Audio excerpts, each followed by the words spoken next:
रात के सन्नाटे में अगर कोई लेडी आपको हाईवे पर अकेली खड़ी दिखाई दे तो सिर्फ एक काम करना, आंखें फेर लेना और एक्सेलरेटर दबा देना, क्योंकि जो आप देख रहे हो वो शायद किसी का इंतजार नहीं कर रही बल्कि किसी को अपने साथ ले जाने आई है।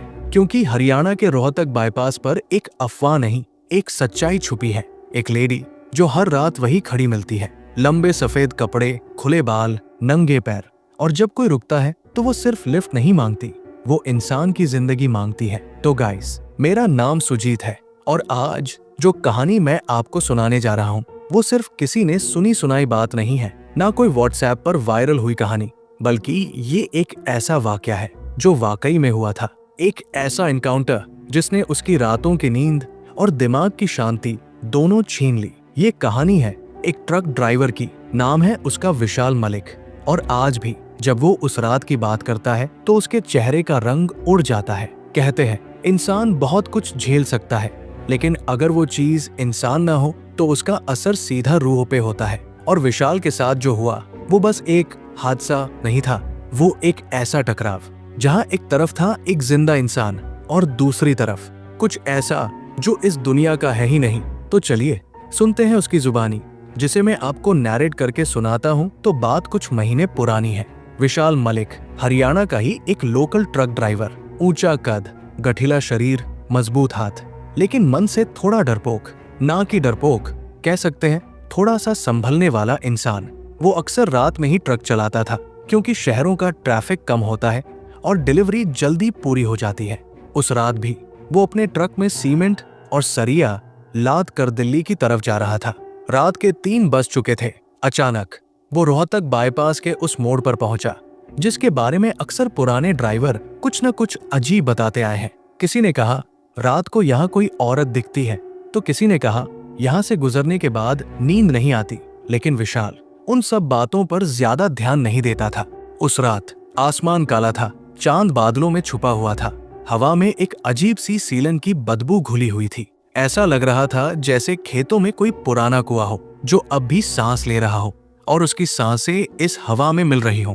हेडलाइट्स की रोशनी में सड़क बिल्कुल सुनसान लग रही थी, ना कोई गाड़ी, ना कोई इंसान। और तभी सड़क के ठीक सामने कुछ दूरी पर एक औरत खड़ी दिखी, लंबा सफेद सूट और बाल खुले हुए। बाल इतने लंबे कि हवा में उड़ते हुए लग रहे थे जैसे वो किसी और ही दुनिया की हो। विशाल ने फौरन ब्रेक मारा, गाड़ी धीमी की, मन में यही सोचा कि कोई गांव की औरत होगी, शायद रास्ता भटक गई हो। लेकिन जैसे ही ट्रक की रफ्तार कम हुई वो औरत गायब हो गई एकदम से। ना सड़क पर, ना खेतों में, ना दूर, ऐसा लगा जैसे वो थी ही नहीं। विशाल की सांसें हल्की सी तेज हुई। उसने अपने मन को समझाया शायद धुंध में कोई पेड़ था और मुझे धोखा हुआ। लेकिन तभी ट्रक के पीछे के शीशे पर 3 बार थपथपाने की आवाज आई, ठक ठक ठक, एकदम धीमी लेकिन साफ। विशाल का दिल जोर से धड़कने लगा। उसने झट से शीशे में देखा, कुछ नहीं था, लेकिन थपथपाने की आवाज इतनी नजदीक से आई थी जैसे कोई पीछे खड़ा हो और धीरे धीरे गाड़ी की बॉडी पर उंगलियां चला रहा हो। ठक ठक। फिर एक बार उसने झट से दरवाजा लॉक किया, गियर में ट्रक डाला और तेजी से आगे बढ़ा। पर असली डर अभी बाकी था। ट्रक की हेडलाइट्स फिर से सड़क पर फोकस हुई और सिर्फ 10 मीटर आगे वो औरत फिर से खड़ी थी। अब की बार उसका चेहरा थोड़ा सा झुका हुआ था, बाल उसके चेहरे पर लटके हुए और उसकी गर्दन हल्की सी टेढ़ी थी। विशाल का पैर ब्रेक और एक्सीलेटर के बीच फंस गया। उसने एक पल के लिए अपनी आंखें बंद कर ली और जब दोबारा देखा वो औरत अब उसके ट्रक के सामने खड़ी नहीं थी बल्कि साइड मिरर में दिख रही थी। ट्रक के ठीक बगल में चल रही थी, तेज ट्रक के साथ साथ चल रही थी। उसकी चाल इंसानों जैसी नहीं थी। विशाल ये देखकर डर गया। उस अजीब और डरावने पल के बाद विशाल की नजर एक बार फिर गई रियर व्यू मिरर की तरफ। अब की बार वो पूरी तरह खाली था, ना कोई परछाई, ना कोई चेहरा, कुछ भी नहीं। लेकिन उसके ठीक बाद उसकी गर्दन के पीछे से एक ठंडी सी हवा का झोंका गुजरा। वो हवा नॉर्मल ठंडी हवा जैसी नहीं थी, वो कुछ गीली, भारी और अजीब थी, मानो किसी ने उसके बालों को बिना छू लिया हो। विशाल का बदन एकदम झंझना गया। उसने कंधे उचकाकर गर्दन सीधी की, लेकिन तभी सीट के बगल से किसी की सांसों की बेहद धीमी आवाज आने लगी, जैसे कोई औरत बैठी हो, सांसें ले रही हो और उसके बिल्कुल करीब हो। विशाल की आंखें फैल गई। उसका दिल अब सिर्फ धड़क नहीं रहा था, बल्कि जैसे ट्रक की बॉडी को अंदर से पीट रहा हो। फिर वो आवाज आई, एक बेहद धीमी, सर्द औरत की आवाज, मुझे घर छोड़ दो, वहां जहां कोई नहीं रहता। वो शब्द जैसे हवा में नहीं, सीधे विशाल के कान के अंदर बोले गए हों। उसका शरीर सुन्न हो गया। उसके हाथ जो स्टीयरिंग पकड़ रहे थे, अब जैसे अपनी ताकत खो बैठे थे। वो कुछ समझ पाता उससे पहले ही उसने झटके से गाड़ी से छलांग मार दी। पूरे ट्रक की हेडलाइट्स में धूल उड़ गई और विशाल सड़क के किनारे गिरा। लेकिन असली डर अभी शुरू हुआ था। जब वो उठकर खड़ा हुआ तो देखा सामने वही साइन बोर्ड था, रोहतक बाईपास 2 किलोमीटर। उसने खुद को संभाला और फिर से चलना शुरू किया। कुछ कदम चला और एक और साइन बोर्ड सामने आया, फिर वही रोहतक बाईपास 2 किलोमीटर। उसके चेहरे से पसीना नीचे गिर रहा था। वो हैरानी में इधर उधर देखने लगा। हर जगह वही खेत, वही पत्थर, वही बिजली का खंभा। वो फिर आगे बढ़ा और तीसरी बार वही साइन बोर्ड। अब की बार सिर्फ साइन बोर्ड ही नहीं, बल्कि रोड डिवाइडर के पिलर, स्ट्रीट लाइट पोल्स, यहाँ तक कि सड़क किनारे पड़ा वही टूटा हुआ टायर। हर चीज बार बार दोहराई जा रही थी। वो समझ गया वो किसी लूप में फंस चुका है। एक ऐसा लूप जहां समय, जगह और उसकी खुद की हरकतें सिर्फ रिपीट हो रही है, बार बार, बिना किसी वजह के। ना कोई आगे बढ़ने का रास्ता, ना पीछे लौटने की गुंजाइश। उसने सर पकड़ लिया, घुटनों पर बैठ गया और पहली बार एक ड्राइवर होकर उसने अपनी स्टीयरिंग व्हील नहीं, बल्कि खुद की किस्मत से डरना शुरू किया। विशाल अब बुरी तरह से घबरा चुका था। उसे लग रहा था जैसे वो किसी और ही दुनिया में आ गया हो। रास्ते में दूर दूर तक कोई गाड़ी नहीं, ना कोई दुकान, ना ही कोई ढाबा, बस सुनसान सड़क और अजीब सी चुप्पी। सिर्फ उसके ट्रक के इंजन की आवाज और उसके दिल की धड़कने। उसके बाद फिर से उसने अपने ट्रक को स्टार्ट किया और ट्रक की स्पीड कम की और आसपास नजर घुमाने लगा। कहीं कोई इंसान मिल जाए, कोई ढाबा, कोई चाय की टपरी, बस कोई तो जिससे 2 लफ्ज बात हो सके। पर हर तरफ वीरानगी बिछी थी। तभी अंधेरे में एक टूटा फूटा बोर्ड दिखा। जैसे ही हेडलाइट्स की रोशनी उस बोर्ड पर पड़ी, उस पर लिखा था, छोटी खेरी गांव 3 किलोमीटर, और आगे नीचे एक पतला कच्चा रास्ता जाता था। विशाल ने कुछ देर सोचा और फिर स्टीयरिंग उस दिशा में घुमा दी, शायद वहां कुछ हो। लेकिन जैसे ही ट्रक उस रास्ते में दाखिल हुआ, सारा माहौल ही बदल गया। पेड़ इतने घने हो गए कि चांद की रोशनी तक नीचे नहीं आ रही थी। मिट्टी का वो रास्ता जैसे किसी पुराने भुला दिए गए गांव की तरफ ले जा रहा था। कुछ ही मीटर अंदर जाने के बाद अचानक ट्रक झटका खाकर रुक गया। इंजन ने आवाज दी और फिर सन्नाटा। विशाल ने 2 बार चाबी घुमाई, लेकिन ट्रक चालू नहीं हुआ।